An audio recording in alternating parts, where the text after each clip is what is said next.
ये तो हम सभी जानते हैं कि फिल्म इंडस्ट्री में एक्टर्स का अप्स एंड डाउन लगा ही रहता है। फिर चाहे कोई एक्टर 1000 करोड़ क्लब की फिल्म दे चुका हो या कितना भी बड़ा सुपरस्टार क्यों ना बन चुका हो, एक टाइम ऐसा जरूर आता है जब उसका करियर पीक से सीधे नीचे गिरने लगता है। और शायद मुझे इसके एग्जाम्पल्स देने की भी जरूरत नहीं है, क्योंकि हमने खुद अपनी आंखों से कई बड़े स्टार्स को ग्रेट हाइट से गिरते हुए देखा है। लेकिन क्या आप जानते हैं, तेलुगु सिनेमा में कुछ ऐसे एक्टर्स या कहें सुपरस्टार्स हैं जो एक समय पर बैक टू बैक ब्लॉकबस्टर फिल्में दे रहे थे, लेकिन आज उनका करियर लगभग खत्म ही हो चुका है। जी हाँ गाइस, आज के इस वीडियो में हम आपको कुछ ऐसे ही स्टार्स के बारे में बताने वाले हैं जिनमें से कुछ के पास तो इस वक्त एक भी अपकमिंग प्रोजेक्ट नहीं है, वही जिनके पास एक दो प्रोजेक्ट है भी, उनके भी 100% चांसेस हैं कि वो फ्लॉप ही होंगे। यानी जिस स्टारडम पर वो कभी खड़े थे, आज वही स्टारडम धीरे धीरे कहीं गायब हो चुका है। तो प्लीज बने रहना वीडियो के एंड तक, क्योंकि आज का ये वीडियो काफी इंटरेस्टिंग होने वाला है। Without wasting your time, let's start an exciting video on radar cinema in channel. तो इस लिस्ट में सबसे पहला नाम है राम पोथिनेनी, एक ऐसा नाम जो कभी तेलुगु सिनेमा के मोस्ट एनर्जेटिक और यूथ फेवरेट स्टार्स में गिना जाता था। 2006 में देवदासु से डेब्यू करने वाले राम ने आते ही बता दिया था कि वो यहाँ सिर्फ रहने नहीं बल्कि रूल करने आए हैं। उनकी नेचुरल एक्टिंग, कॉमिक टाइमिंग और खासकर उनकी अनस्टॉपेबल एनर्जी ने उन्हें बहुत जल्दी ऑडियंस का फेवरेट बना दिया। रेडी, कंदिरीगा, पंडगा चेस्को, नेनु सलजा, हेलो गुरु प्रेमा कोसामे और आई स्मार्ट शंकर जैसी फिल्मों ने उनके करियर को एक स्ट्रॉन्ग पीक पर पहुंचा दिया था। खासकर आई स्मार्ट शंकर, ये फिल्म सिर्फ हिट नहीं थी बल्कि राम के लिए एक मैसिव कमबैक थी, जिसने उन्हें फिर से टॉप लीग में ला खड़ा किया। उस समय ऐसा लग रहा था कि अब राम बैक टू बैक बड़े हिट्स देंगे और इंडस्ट्री में अपनी पोजीशन और स्ट्रॉन्ग करेंगे, लेकिन कहानी बिल्कुल ही उल्टी चलने लगी। आई स्मार्ट शंकर के बाद एक्सपेक्टेशंस स्काई हाई हो चुकी थी, लेकिन रेड जैसी फिल्मों ने सिर्फ एवरेज रिस्पॉन्स दिया। और फिर आई द वॉरियर, स्कंदा और डबल आई स्मार्ट, जिनसे काफी उम्मीदें थी, लेकिन ये फिल्में बॉक्स ऑफिस पर बुरी तरह फेल हो गई। देखो, प्रॉब्लम सिर्फ फेलियर्स की नहीं थी, बल्कि राम एक फिक्स्ड मास इमेज में फंसते चले गए। Same loud character, over the top presentation और वीक स्टोरी सिलेक्शन, इन सब ने ऑडियंस को उनसे डिस्कनेक्ट कर दिया। जो एक्टर कभी अपनी वर्सेटिलिटी, एनर्जेटिक एक्टिंग, स्टाइल और स्वैग के लिए जाना जाता था, वही अब रेपिटेटिव रोल्स की वजह से लगातार क्रिटिसाइज होने लगा। और आज सिचुएशन ये है कि राम पोथिनेनी का करियर एक कंफ्यूजन फेज में खड़ा है। ना तो कोई क्लियर कमबैक नजर आ रहा है और ना ही ऐसा स्ट्रॉन्ग अपकमिंग प्रोजेक्ट दिख रहा है जो ऑडियंस का ट्रस्ट पूरी तरह से वापस ला सके। हालांकि इन फ्लॉप्स के बीच एक फिल्म ऐसी भी थी, आंध्रा किंग तालुका, जो ऑनेस्टली फ्लॉप होने की बिल्कुल भी डिजर्व नहीं करती थी। कंटेंट लेवल पर फिल्म में डिसेंट मास मूवमेंट्स, राम की एनर्जेटिक परफॉर्मेंस और कुछ एंगेजिंग सीक्वेंसेस थे, लेकिन इसके बावजूद ये ऑडियंस तक कनेक्ट नहीं कर पाई। इसके पीछे सबसे बड़ा रीजन था वीक प्रमोशन और पुअर रिलीज टाइमिंग, जिसकी वजह से फिल्म को प्रॉपर हाइप ही नहीं मिल पाया। साथ ही मिक्स्ड वर्ड ऑफ माउथ और स्ट्रॉन्ग कंपटीशन ने भी इसके बॉक्स ऑफिस रन को काफी इंपैक्ट किया। यानी फिल्म में पोटेंशियल था, लेकिन सही पुश और टाइमिंग की कमी ने इसे नीचे खींच लिया। देखो, राम में आज भी वो पोटेंशियल और एनर्जी मौजूद है, जो अगर सही स्क्रिप्ट्स और स्मार्ट चॉइसेस के साथ कमबैक करें तो एक बार फिर से वो उसी ग्रेट हाइट्स को टच कर सकते हैं। अब देखना ये होगा कि राम खुद को री इन्वेंट करते हैं या फिर ये डाउनफॉल उनके करियर को ही खत्म कर देगा। रही बात अपकमिंग प्रोजेक्ट की, तो उस फिल्म का नाम है रापो 23, जिसे लोगी विग्नेश डायरेक्ट कर रहे हैं। लोगी विग्नेश असिस्टेंट डायरेक्टर रह चुके हैं तमिल सिनेमा के बिगेस्ट डायरेक्टर्स में से एक लोकेश कनगराज के, तो इस कारण डायरेक्टर पर थोड़ा ट्रस्ट तो बिल्ड हो रहा है। एनीवे, देखते हैं आगे क्या होता है, और अगर आपका कुछ ओपिनियन हो तो कमेंट में जरूर बताना।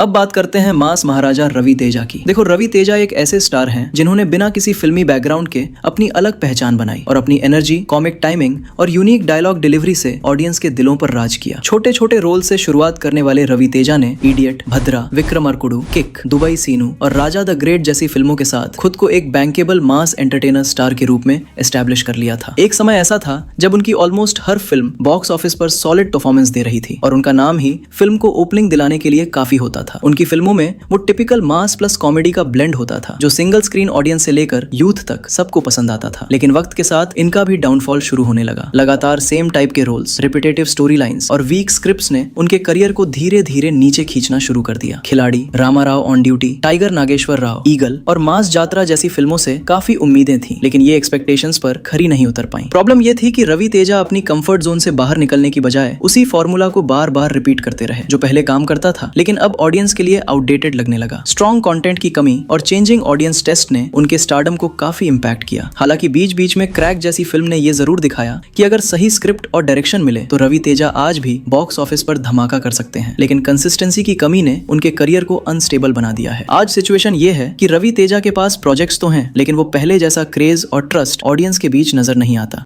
इस रंग बदलती दुनिया में कोई किसी का नहीं है। अगर आप किसी का हाथ थाम लो तो जिंदगी संवर जाए। और वैसे भी प्यार पे कोई टैक्स नहीं होता, तो क्यों ना हम हर किसी पे प्यार बरसाएं। अपनों का साथ ना हो तो जीवन वीरान है। चलते हैं भज्जी। अच्छा है कि ऊपर वाले ने मुझे आंखें नहीं दी, वरना स्वार्थी दुनिया का चेहरा देखना पड़ता। क्योंकि अगर वो ऐसा कर पाए तो मास महाराजा की ये लेगेसी फिर से रिवाइव हो सकती है, वरना ये डाउनफॉल धीरे धीरे परमानेंट हो जाएगा या फिर रवि तेजा का पूरा करियर ही खत्म हो जाएगा। रही बात अपकमिंग प्रोजेक्ट की, तो फिलहाल 2 फिल्मों का नाम सामने आता है, जिनमें फर्स्ट है इरुमुडी और सेकंड है एक अनटाइटल फिल्म जिसको अनिल रविपुडी डायरेक्ट करने वाले हैं। और यही एक फिल्म है जिससे मुझे थोड़ी सी उम्मीद है। वीडियो में आगे हम आपको एक ऐसे एक्टर के बारे में बताने वाले हैं जिसको आप में से ऑलमोस्ट सभी लोग जानते ही होंगे, कुछ तो उनके कट्टर फैन भी होंगे, लेकिन शॉकिंग बात यह है कि उस एक्टर का करियर ऑलमोस्ट डेड ही हो चुका है। I mean, उस एक्टर के पास एक भी फ्यूचर प्रोजेक्ट नहीं बचा है। लेकिन उसके पहले बात कर लेते हैं एक और नेपो किड की, जो फिल्में तो साउथ में करता है लेकिन फैन फॉलोइंग नॉर्थ में बना रहा है। शायद अब तक तो आप समझ ही गए होंगे कि मैं किस एक्टर के बारे में बात कर रहा हूँ। मैं बात कर रहा हूँ बेल्लमकोंडा साई श्रीनिवास की।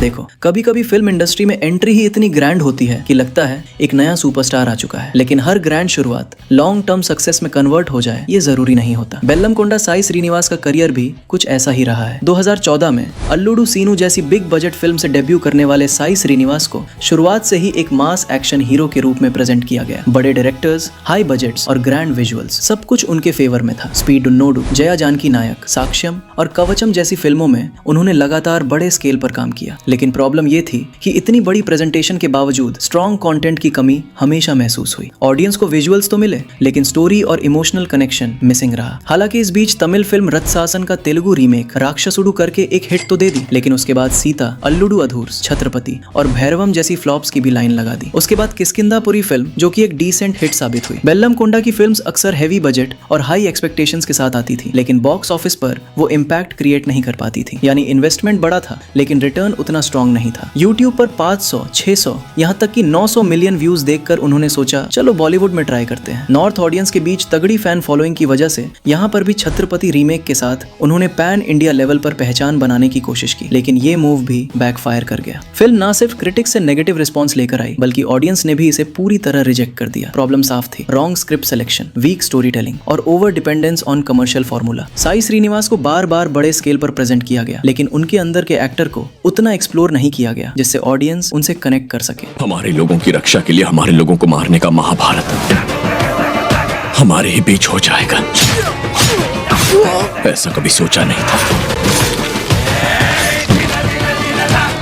आज सिचुएशन ये है कि बेल्लमकोंडा साई श्रीनिवास का करियर एक रिस्की जोन में खड़ा है। बड़े प्रोजेक्ट्स के बावजूद उनका स्टारडम अभी तक स्टेबल नहीं हो पाया है, और YouTube ऑडियंस को छोड़ दें तो तेलुगु ऑडियंस के बीच उनकी स्ट्रॉन्ग आइडेंटिटी भी अभी तक क्लियरली एस्टैब्लिश नहीं हो पाए। लेकिन अगर वो फ्यूचर में कंटेंट ड्रिवन फिल्म्स और स्ट्रॉन्ग स्टोरी टेलिंग पर फोकस करते हैं तो उनके पास अभी भी खुद को प्रूव करने का मौका है। अब देखते हैं टाइसन नायडू से वो अपना कमबैक बनाते हैं या फिर से अल्लूडू अधूस जैसी फिल्में देकर ये साबित कर देंगे कि अर्जुन कपूर और उनके करियर में सिर्फ 19-20 का फर्क है।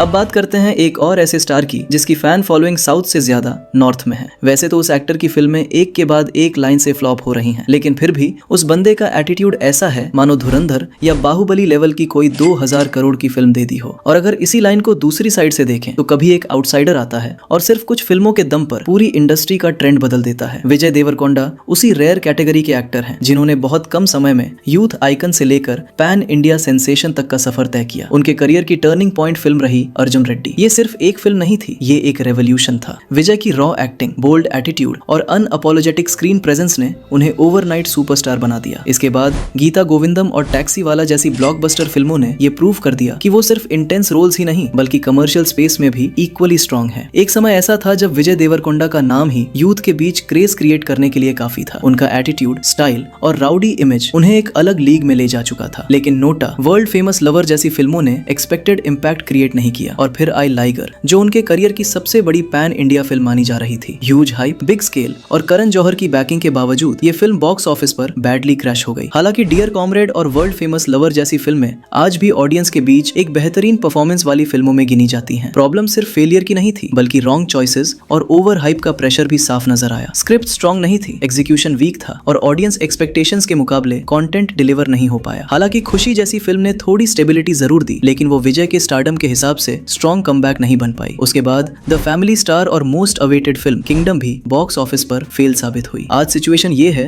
कि विजय देवरकोंडा अभी भी रिलेवेंट हैं, उनके पास प्रोजेक्ट्स भी हैं, लेकिन वो अनस्टॉपेबल मोमेंटम जो अर्जुन रेड्डी के बाद बना था वो अब कहीं ना कहीं खो चुका है। सूरी, तेरा भाई एक वांटेड क्रिमिनल है, एक स्मगलर। तेरे लिए होगा वो कोई भगवान, पर असल में वो एक राक्षस है। जरूरत पड़ी तो सब कुछ जला कर रख दूंगा। अब उनके करियर का सबसे क्रूशियल फेज चल रहा है, जहां एक सही फिल्म उन्हें फिर से टॉप पर ले जा सकती है और एक गलत चॉइस इस डाउनफॉल को और डीप कर सकती है। क्योंकि विजय देवरकोंडा में आज भी वो स्पार्क है, लेकिन अब जरूरत है स्ट्रॉन्ग स्क्रिप्ट्स, स्मार्ट डिसीजंस और एक सॉलिड कमबैक की, जो कि राउडी जनार्दन से साबित हो सकता है। चलो अब बात कर लेते हैं उस एक्टर की जिसकी फिल्में आई थिंक आप में से हर कोई देखना पसंद करता होगा, लेकिन शायद अब वो हमें फ्यूचर में किसी भी फिल्म में देखने को नहीं मिलने वाले। अरे नहीं, मैं थलापति की बात नहीं कर रहा, मैं बात कर रहा हूँ तेलुगु एक्टर नितिन रेड्डी की। 2002 में जयम से डेब्यू करने वाले नितिन ने शुरुआत में ही स्ट्रॉन्ग इंप्रेशन छोड़ा। दिल, साय जैसी फिल्मों ने उन्हें यूथ के बीच एक सॉलिड आइडेंटिटी दिलाई। उस समय ऐसा लग रहा था कि वो जल्द ही टॉप लीग में अपनी जगह बना लेंगे। और हाँ, यही वो टाइम था जब तेलुगु सिनेमा में एक के बाद एक नेपो किड्स लॉन्च हो रहे थे, जैसे प्रभास, अल्लू अर्जुन वगैरह। बैक टू बैक 3 से 4 सक्सेसफुल फिल्में देने के बाद अचानक उनके करियर में एक लंबा डाउनफॉल फेज आया, जहां लगातार कई फिल्में फ्लॉप होती चली गई। एक टाइम ऐसा भी आया जब नितिन का करियर लगभग खत्म माना जाने लगा था। फिर आई इश्क, गुंडे जारी और हार्ट अटैक। इन फिल्मों ने उन्हें एक स्ट्रॉन्ग कमबैक दिया और वो फिर से ट्रैक पर लौट आए। इसके बाद आज ऐसी ब्लॉकबस्टर ने उनके करियर को फिर से पीक पर पहुंचा दिया, लेकिन उसके बाद फिर से वही हुआ जिसकी किसी ने भी उम्मीद नहीं की थी। कमबैक के बाद कंसिस्टेंसी मेंटेन नहीं हो पाई। चल मोहन रंगा, श्रीनिवासा कल्याणम, चेक, माएस्ट्रो, मचेरला नियोजक वर्गम, रॉबिन हुड और थम्मुडू जैसी फिल्मों ने बॉक्स ऑफिस पर खास इम्पैक्ट नहीं छोड़ा। कोरोना वायरस काटे तो 14 दिन क्वारंटाइन लगता है, मैंने काटा तो डायरेक्ट मौत। इसलिए मुझे यहाँ रहने पर मजबूर मत कीजिए। प्रॉब्लम ये रही कि नितिन बार बार सेफ जोन में खेलने लगे। Average scripts, predictable story telling और एक्सपेरिमेंटेशन की कमी ने ऑडियंस इंटरेस्ट को धीरे धीरे कम कर दिया। हालांकि भीष्मा जैसी फिल्म ने बीच में थोड़ा रिलीफ जरूर दिया, लेकिन ओवरऑल ग्राफ स्टेबल नहीं हो पाया। आज सिचुएशन ये है कि नितिन का करियर लगभग डेड हो चुका है, क्योंकि उनके अपकमिंग फिल्मों की लिस्ट में अभी तक एक भी फिल्म दिखाई नहीं दे रही, और जो फिल्म नितिन ने साइन करके रखी थी वो भी अब उनके हाथ से निकल चुकी है। वैसे गाइज, आपका क्या कहना है नितिन के फिल्मी करियर के बारे में? हमें कमेंट करके जरूर बताना। देखो, नितिन की एक्टिंग में कोई डाउट नहीं है, वो एक ब्रिलियंट एक्टर है, उनके पास एक्सपीरियंस भी है और फैन बेस भी, लेकिन अब जरूरत है एक सॉलिड स्क्रिप्ट सिलेक्शन की, जो उन्हें फिर से एक स्ट्रॉन्ग पोजीशन पर ला सके। सो गाइज, यही तक था आज का हमारा ये वीडियो कैसा लगा कमेंट में बताना, और अगर आप इनमें से किसी भी एक्टर के फैन हो तो कमेंट करके जरूर बताना। बाकी लाइक, मिलते हैं नेक्स्ट वीडियो में, तब तक के लिए take care and bye bye.